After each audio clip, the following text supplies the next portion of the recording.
So the big question is this: are you tired of the hustle and grind of fix and flip? Do you really think you can wholesale your way to success? What you really want is a cash flowing portfolio that lets you live a life of freedom, sunsets, and palm trees on your terms. But what if you're stuck because you have no capital, no time, and no idea where to start? That ends now. Your host, Corey Peterson, is a rags to riches real estate millionaire who started out with no money or credit and quickly grew a portfolio of cash flowing apartments. Not to mention, he did it all with other people's money. You're only one deal away from creating the cash flow life, and the Multifamily Legacy Podcast will show you how. So now, here's your host, the Big Kahuna, Corey Peterson. Hey, this is Corey Peterson, and welcome to the Multifamily Legacy Podcast. We are in episode number 5. Can you believe it? We've already done 5 of these things. Man, how does time fly so fast? Hey, before we get started, I need you to do me a quick favor and go to Kahuna Wealth Builders and get my workshop series downloaded so you can have and get started on some good stuff for multifamily, right? You need to get, we have basically two videos in there that will teach you how to find deals and how to find money. It's very educational and you'll need it. The second thing, and it's the one that I really, really like, is when you guys go to iTunes and take the time to get there, because I know it's a pain in the butt, and you give me that fat, loving, warm, perfect review. That means so much, and I really appreciate it when you do it. So if you can do that for me, that will just make me smile from ear to ear, and I'll be forever in your service. So with that said, let's get into this episode. Today's episode is all about making offers and how to get your offers accepted from a broker. Now, these brokers, they're a weird, funny bunch of people, and I would like to think I understand them, but I don't always understand them. But I do understand this. I know what makes brokers get excited. And as weird as it sounds, it's not that hard for you to figure it out. There's only, in my mind, one thing that really motivates anybody that's in a commission-based position to get really excited, and that's called commissions or money. And so let's just preference, if we got into a broker's head and said, well, what motivates this guy? What is he really excited about? He's not excited about your deal. He's not excited about going to the property and touring it, letting you and showing it to you. That doesn't probably motivate him. All he really cares about is this guy going to close, or does he have the ability to close? And how much money am I going to make when it closes? Guys, that's just the reality, right? I'm just going to give it to you real. That's the only thing on brokers' mind is, can I get paid? Now, I know I just put a bunch of realtors in a box, and I'm sorry for that, but prove me wrong. Prove me wrong. I know they all care, but a lot of them care about that paycheck, and that's just the reality, and I'm okay with it. I want them to care about that paycheck because guess what? One of the things that I'll always do and I'll always recommend you guys do is when you have a broker that has a listing, and if you're a realtor yourself or you have a realtor, I would recommend that you do not use that realtor or your realtor license and try to ask for a commission. Don't do it. Why? Because every other person's going to do it. And when I say what motivates a broker, it's commissions. So if you give him both sides or his full commission split and don't ask for anything else, when it comes to presenting potential offers to the seller, and the seller's asking him for his opinion on what deal makes the most sense to him or what deal that he thinks he should do, it sure goes a long way to give the guy what I call double juice. Want to give him some double juice, give him the love, give him all the commission, baby. Don't hold it back. Don't try to take some of it. Give it to your buddy. Because if you remember in earlier episodes, we talked about making friends with the broker. And how do we do that? Let me recap it for you. You've got to talk about something other than real estate. It's got to be something about kids, family, dogs, pets, soccer, football, sports, something other than like buying apartments and deals and commissions and apartments in general. It's got to be what they like to do. So I always like to ask brokers when I'm talking to them, hey, what do you like to do for fun? And they say like, I like to play pool. Well, I don't like playing pool. So I'm like, well, what else do you like to do? And I'm going to keep going until he hits something that I like. Then I have a commonality. And so I'm going to make notes in that broker's file because I'm keeping track of everybody I'm talking to. And when I call that broker back in a couple weeks, I'm going to say, hey, John, and let's say we're talking about football and and I'm going to know what team he likes. Let's say he likes the Dallas Cowboys of all teams. So yeah, I like, hey, did you see what happened with Jerry? Or I'm going to go research what's going on in Dallas football and hopefully I know it so I can be intelligent. We can have good conversations or we can just talk football in general. But if he has a special team that he likes and he follows, I'm going to make sure I pay attention a little bit more to that, or I'm going to do a little bit of research before I call. Well, why do I do this? Why is that so important? Man, the only thing that I can tell you in life that I think is more important than getting married and finding a great woman is like keeping track of all the wonderful people you meet. Because, it's not who you know, it's not what you know, it's who you know, and it's how well you know them. And the how well you know them part comes into play by finding commonality, by finding things that you both have a relationship with. That if he plays racquetball and you play racquetball, dude, you can talk racquetball all day long. You can talk about things that you have fun with. And when you do this, now you're talking something other than a stupid real estate deal. And if I've learned anything in life, and I'm not that smart, trust me, but I've learned this. It's the people and the relationships that you have that are the most valuable. It really is. It's the same thing with raising private money. So we talk about private money. I mean, it's all about the relationship. It's all about knowing that person that's going to give you money about what they like, what they don't like, and who they are as people. And that is so important. And it's almost a forgotten art. I mean, one of these days we're going to talk about the art of writing a handwritten thank you letter. I can tell you, like, I've raised so much money out of a stupid handwritten thank you letter. It's crazy. And, I've like upped my game now. I've got like this wax seal that I use and it's awesome. So I'll go have to make a video of this and share it with my Kahuna Wealth Builders crowd because I think it's like a nice touch. All right. So that's a little tangent. We'll get off of that. We'll go back into what we're talking about. So, getting a broker to like you is so, so important. And you really want him to like you and to be, what he would consider somewhat of a guy, a friend, even if it's a woman. You want them to see you as someone they enjoy talking with and that the conversation is really smooth. And a lot of times we're not talking about what's going on in the market or the new deal that just came on the market. We're talking totally an entirely different language.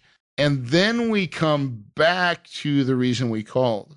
Like, doesn't that sound so different than that cold, weird, awkward call to somebody that you're going to try to, hey, I want to see the deal? Like, that's no fun. But if you're calling your friend, and how do conversations with friends go? It's not like, hey, is John Smith there? Hey, John, this is Corey. It would be, yo, John, what's up? Hey, man. Like, it's just a whole different language and it's a whole different vibe and feel. And that's what I mean about like getting the broker to like you. You want to have those pleasant conversations that go somewhere other than stupid real estate. Now, I say stupid real estate, but we all know that it's my passion and my love, and I'm sure it's yours as well, or you wouldn't be here. But sometimes in the end of the day, real estate's just it's just a means to an end. It's what I do for a living, but it's not what drives me.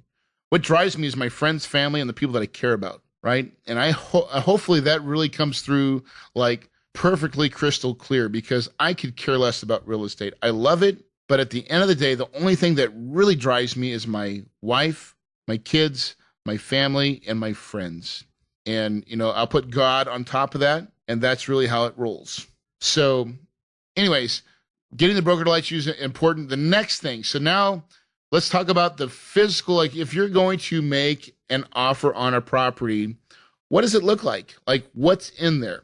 Well, the first thing that you're going to have is what's called an LOI, or letter of intent. Letter of intent. That's what we do in the commercial apartment worlds. We create LOIs. In the single family residential world, you make a contract and you send a contract over. Well, in our business, that's just way too complicated, and it's like too much up front. Like, you got to kiss me and date me before you can give me a contract. And so that's why we have this letter of intent, or it's kind of like saying, hey, listen, I want to buy your apartment complex, so I'm going to give you this intent of what I think I want to do. And so that's kind of how I relate it, but it feels like that. But what it basically is normally a 2 to 3 page document. The one I use is 3 pages. And in it, we have who's buying it, who's selling it. And a lot of times we don't even know who's selling it. So we just put, to be determined, because we don't know who the real seller is, because we're going through a broker. We're going to put the price, how much we're going to offer. We're going to put, our inspection period. And I'm going to talk about some specifics in this here in a minute. And we're going to put in how much after our inspection period. We're going to put in how many days we're going to close after our inspection is over. Then a little bit of legal jargon. And then we're going to sign it. And then we're going to have a list of, we're going to call it Appendix A, of all the things that we're going to want during our due diligence phase, which is like saying, hey, I want all this, and I want like a certified, rent rolls, P&Ls, taxes, tax returns. So we're going to spell all that out. Now, I know I'm like already seeing some guys in their mind saying, gosh, I wish I had what one looked like. Well, guess what? I care. So the Kahuna is going to help you out here. So you know what? I was going to put it on my show notes, but I'm just going to give you the website. I'll probably make this like a password protected deal to get it. But go to kahunawealthbuilders.com/LOI. And I'll have some kind of like quick little opt-in page to get it, but I'll give you the LOI that I use, so you can have a really good sample of what one looks like. And that way you can know that, here's all the things that a good LOI has, and you can fill in the blanks. There you go. Simple, done. So that's the first thing that you need, is a good LOI that's clear, concise, and to the point. And all it's doing, it's not an official contract. It's just a way of saying, hey, I want to buy your property, and here's what I'm going to offer, and yada, yada, yada. So a broker gets that, and he gets it from everybody else. This is our LOI, and it's really just saying, here's what we want to offer on your property. But that's not what you send a broker. You just do not send that one piece of paper. That is a rookie mistake. Rookies do that. Professionals go a lot farther, and I'm going to show and share with you what we do. So the next thing that you need to attach anytime you're making an offer on a property, and, I want to backstep a little bit, because I think I need to make a 7th pillar, which is called how to create your power team. I'm going to have 6, but I might even just make it a 7, because I think we're going to have to talk about this. How to find like a management company. Because when you have a great management company, what your management company is going to give you for your LOI is what I call a credibility kit. And that's kind of like your management company's bio. It's going to talk about who they are, what they've done, how many units they manage, what markets they manage in, what states they manage in, what's their experience level, and all that kind of stuff. And it's going to be able to tell a really, really good story on that they are efficient and can do the job. And remember, if we're going after our first deal, which is, in my opinion, should be that momentum play. That momentum play is solved by management a lot of times. Management and some efficiencies in operations and fixing some of the deferred maintenance. There's usually not much, but there's some. So by having a good management company involved, on board, it's going to show the other operations team that's selling the property that you kind of have your ducks in a row. And having your ducks in a row, especially when you're presenting an LOI, I mean, this is the best thing you're going to get. So you want to put like your best foot forward. So you can find that. I'll teach you how to find a great management company. And it really is, because what you're buying in a management company are their systems and procedures and how they operate and train people and staff and how they interact with your people and staff and how they maintain that at the property level. That's what a great management company does. They also do a lot more as far as they increase your net worth and can make your job a lot easier. So now that we have that down, that first piece is your LOI. The second piece is your manager's credibility kit. Now, if you just had that, that would be okay. But let's plus this. Let me give you another to get over the edge. The third thing that you have, if you have it, now you may not have this, and that's okay. But if you have your own credibility kit, so if you're a fix and flipper or you're a wholesaler that's already in the real estate business, you better be showcasing that you're successful at it. You want to show that you are successful at it, and you have your own credibility kit with your own bio and your own 3 or 4 page document. So, what does that look like? Ooh, well, I am feeling extra generous today. And so I am going to make sure that I give everybody that's listening what I use, my credibility kit. So again, I think I'll host it at the same place, which is Kahuna Wealth Builders /LOI.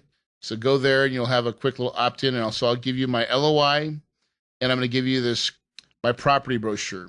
And you'll see that it's really cool, because that's what I give a broker, and it tells the story of who we are, what we do, and just our whole credibility package.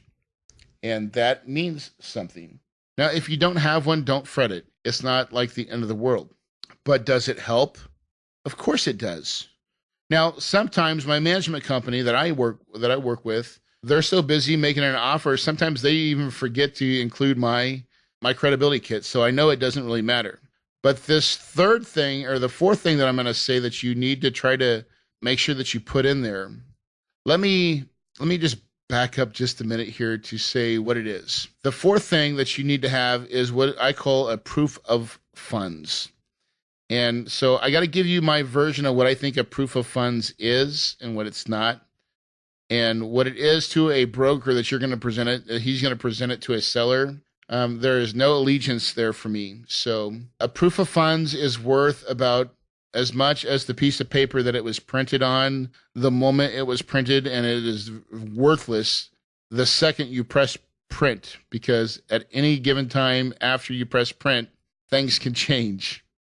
And so that's my theory of what a proof of funds is. It is a piece of paper with written words on it. So I'm just going to tell you, now, we're over here in the real world, so if you want to go into the other podcasts that, do the fluff stuff, you can go there. But at this podcast, we just going to keep it real, if that's okay. And so let's just put it this way. There's numbers on a proof of funds. If I needed a $1.2 million raise, I'm just going to say that there's some very powerful creative programs called Adobe Illustrator, Photoshop, things like that could make those numbers absolutely appear on any screenshot of your bank account. Okay, so I just said it. Did I just say make it work? I think I did. And ask me how I know this. Okay? Now, what I'm not telling you to do is give that to a bank. That's different. That's fraud. Okay? We're not frauding a bank. You're not going to, because they're asking for documentation of proof of funds. But when I'm trying to get an offer accepted by a seller, I'm just going to tell you, you bet your behindy, I'm going to make sure, even if I don't, because a lot of times I may have the net worth of some of my properties to, you know, I just don't have the liquid cash in my bank account. Okay. So do I have a problem with creating a proof of funds that's embellished? My conscience, I sleep like a baby at night. I don't do this to banks, but am I going to give it to a broker to give and present a clean offer? I absolutely am going to every dang time. Because if they call my bank would never verify it anyway. So what does it matter? I guarantee your bank's never going to verify if you got $1.2 million in your account too, right? They just don't do that. They don't. This day and age, banks do not give out any personal financial information.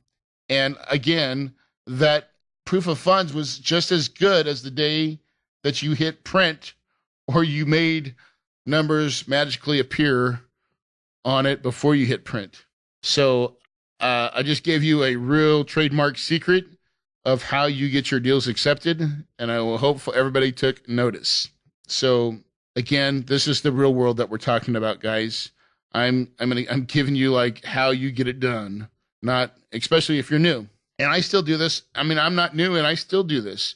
I had a proof of funds the other day that I needed like $7 million because I'm a syndicator. I'm going to go raise $7 million. That I have no problem. But do I have $7 million sitting in my bank account today? No. In about, 6 weeks, 7 weeks, when I get everybody to fund the PPM, I sure as crap will, and I can give that to the bank when it's time to close my lending down, and they're going to require a proof of funds. I can absolutely print that out because I have the money in my bank. But I mean, take it for what it is. But I'm just telling you, that's the real deal. So when I put all those things together, and a sharp looking LOI that's clear and concise, a management credibility kit, my own credibility kit, and a proof of funds to boot, what do you think magically happens? Man, I get the deal. That's what happens. I get to get, moving on some things so I can make some money. And that's what happens. So right now, I've got these two deals. One's in Spartanburg, South Carolina. It's like a $15 million deal. And there's a pretty dang good chance that I'm going to get this deal. And there's another one in Charlotte, North Carolina. That's a $20 million deal. Now we're doing these two deals back to back. And one's like an $8 million raise, and one's like a $6 million raise. So yeah, to do two deals like that, I'm making up a proof of funds that I'm sending to the broker. Because in my mind, I know that when I get ready to fund these deals, it's not a big deal. All my investors are going to fund it. So we'll have the proof of funds. And I'm not giving it to a bank. I just want to stress that to you guys. So I'm not giving it to a bank, nor do I recommend that you give it to a bank. But if you're going to give it to the broker that's trying to sell the deal for you, all day, all hands aboard, man. Get that thing rolling. Get your deal. Put yourself in first position. Because until you get a deal, you don't have a deal. And you want to have the ability to get a deal so you can have a way to make some income and some wonderful cash flow. So with that, that's really kind of it. That's the main things that you need for an LOI. I just gave you guys two great nuggets.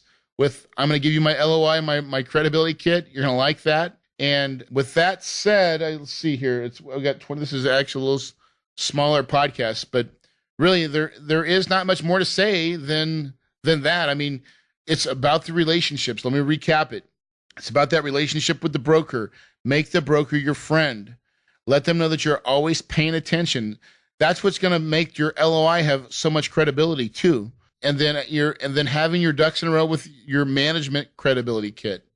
That should look so nice. And if your management company doesn't have one and you really believe in them, make them create one.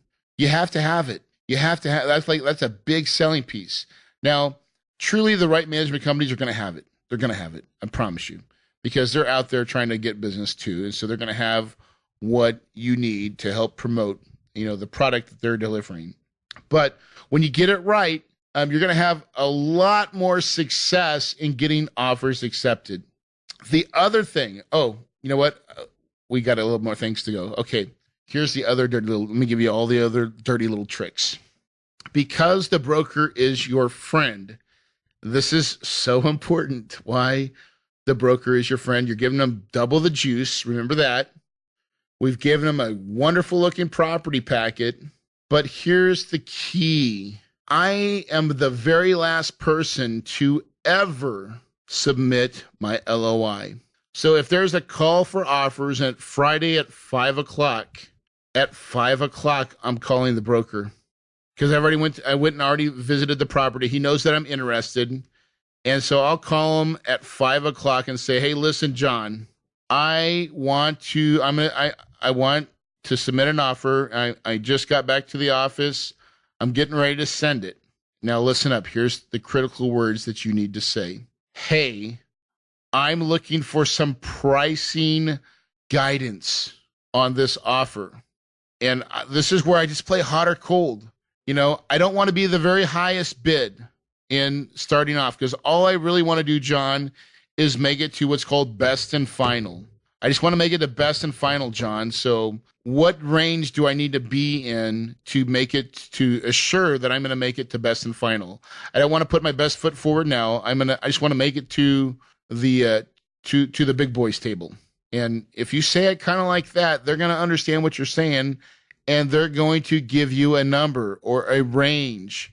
And if you need like specific clarification, you can say, John, if he gives you a range, you're going to use the top of the range. Say, does that make me really hot? Or you pick out a number somewhere in between and say, is that warm enough? Do you think that's warm enough to get me there? And he'll let you know, no, it needs to be a little bit more. Sometimes they'll just tell you the exact number, right? And if they do that, then kiss this broker and like make him happy. Do whatever. I mean, you're going to go out there and take him to dinner is what you're going to do. But this is just a relationship game. This is the relationship aspect and why it's so important to get people to like you and to really enjoy your company. And when you do that, then you're having conversations with friends. Friends are going to tell you more information than just a business associate. And having friends is the key. It's the key to this game, is to having lots of brokers that you can call your friends that know who you are, know that you're actively in the market, and know that you can close. And that goes a long way. So again, that's just to get into the highest and best. Now, once we've got into the highest and best, usually the broker is going to collect all the offers, and then it's going to wait like 2 or 3 days, sometimes 3 or 4. It all depends on if it's a weekend or whatnot. And then he's going to come back and say, hey, guess what? You've been invited to the highest and best. Oh, another little thing that I left out. Earnest money. Talked about earnest money. Typically, $100,000 earnest money can lock up, up till I want to say like a $7 million deal, right? If you're doing a $20 million deal, you might want to put a couple $100,000 earnest money. And remember, it doesn't have to be your earnest money. You can use OPM. You can have what's called a sponsor. Maybe he comes in as, part of your equity group, or he's, part of your deal that he has the credit and we'll talk about sponsors at another time, but I mean, you can use what's called a sponsor, or you can just find someone to fund it for you for the short period of time that you're still under your due diligence. Then what's going to happen is now you get a call for offers for best and final. And let's say best and final offers are due the following Friday. Well, guess what we're doing? We're going to call back on Friday at 5 o'clock and say, John, or we may call him that earlier the day and say, John, listen, we really like this deal. We're giving you both the juice. How's the Cowboys? We're going to talk about Cowboys, and then we're going to come back and we're going to say, listen, I really want to win this deal. I need some pricing guidance. What do you think it's going to take, or what range do you think it's going to take to get this deal? Now, some brokers will speed on you here, and some will not. But if you've got a really good relationship, they're just going to tell you the truth. And especially if they believe and like you, it's going to get you the deal. It's going to give you a really good chance at the deal. Now, last episode, we talked about analyzing your apartment deal. And what I didn't talk about was to know like your strike price and know the numbers, as far as the most that you're willing to pay. And do not pay more than your strike price says so. So there's a certain threshold that you'll not go above no matter what the deal looks like. That's chasing rabbits. We don't want to chase rabbits. We don't want to be the rabbit. We just want fat deals. We want those big fat hogs. And so that's what we want to do. We want to be patient and let the deals come to us. You don't want to chase deals. That's just a bad idea. Because if you get a fat deal and it gets skinny, you're okay. If you get a skinny deal and it gets skinny-er, well, that's a recipe for disaster. And that's going to make you pull all your hair out, and it's going to get your investors pissed off at you, and you just don't want to play that game. So don't do skinny deals. Only do fat deals, big kahuna deals. That's what you want to do. So once, and so at that point, at the final and best, you're going to ask for the pricing guidance. And if you've done all those things right, there's a pretty darn good chance that guess what's going to happen? They're going to call you and they're going to award you the deal. And there's not a better feeling. Now, it's not over then, because now that you've got the deal, you've won the LOI. Now you got to have a lawyer prepare some documents. And documents are a whole different episode, but it's not a hard process. We'll talk about that down the road. And we'll probably interview my lawyer, Howard Wise. I've got a couple of them, but I like Howard. He's local in here in Phoenix, and he's done quite a few deals with me on what takes place and how it works. And it's something that's fun to do. The lawyers, they prepare this contract and they go back and forth of, this says this and that says that. And when they all finally get a meeting of the minds, we finally have a purchase contract that's ready to sign. And when I sign it and I get my seller to sign it, now we're in contract. We wire the earnest money, and guess what? Our due diligence period starts, and you're well on your way to starting to own your first apartment deal. Is that cool or what? I'm telling you, it is the coolest thing. And sometimes it's the most frightening thing when you get that offer accepted and you've got to go raise $1.1 million, $1.4 million. Hey, I'm getting ready to do my first $20 million deal. That's like an $8 million raise. Try them apples on for size. But I didn't start there, guys. That's my whole point. I started as a wholesaler. So I know that if I can do this business and I'm succeeding and I talk out of one side of my mouth, I barely met out of high school, but I know I got tired of the hustle and grind. I got tired of working all the time on my business, and every year I had to wake up, and every month I had to wake up, and if I wanted to make more, I had to work twice as hard. Well, not anymore, my friends, not anymore. I don't live that lifestyle because cash flow saved me. And now all I think about is where I'm going on my next vacation. This fall, I'm coaching football. I'm coaching my son's 11 and 12-year football team. And it's a full commitment till July until the end of almost November. So that's a long time to be committed.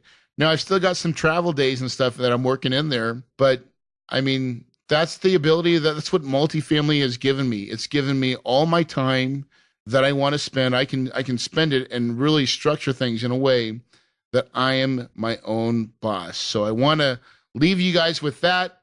You can have everything that you put your mind to because your paradise is possible. We call it the Multifamily Legacy Podcast for a reason, because one deal can take care of not only you, but your family as well. And I'm living proof that it can happen. Guys, thank you so much. If you haven't already, go to Kahuna Wealth Builders, get my workshop video series. You're going to need that. And then also, again, from my heart, it means a lot to me, is that iTunes review. I so want everybody to hear my story, my message, all the things I'm talking about right now, because I believe that I do it like no one else does. And I'm going to give it to you unfiltered, which is a very, very unique concept these days for people to tell you the truth, okay? I'm not giving you fluff. It is all content. Again, thanks a lot. Have a wonderful, wonderful day. Sunsets and palm trees, baby.